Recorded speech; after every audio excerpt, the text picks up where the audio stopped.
Ce dimanche 15 décembre, le président de la République, Félix-Antoine Tshisekedi Tshilombo,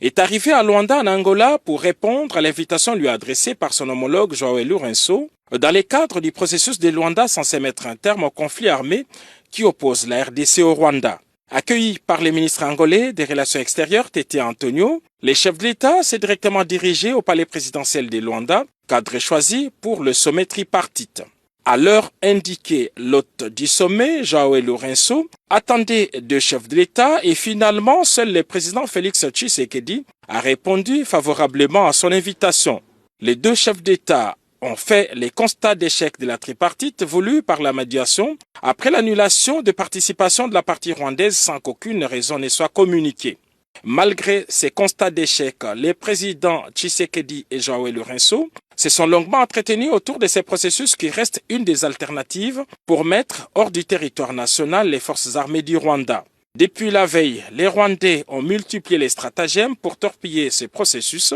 Ce samedi soir, la délégation rwandaise a conditionné la signature de l'accord préparé au cours des rencontres précédentes par une nouvelle exigence qui subordonne la signature de l'accord à un dialogue direct entre la RDC et les groupes armés M23, ce qui constitue un blocage délibéré et une entrave majeure aux efforts pour rétablir la paix dans l'est de la République démocratique du Congo. En introduisant cette condition de dernière minute contraire aux discussions précédentes, les Rwandais démontrent une fois de plus son soutien inconditionnel au M23,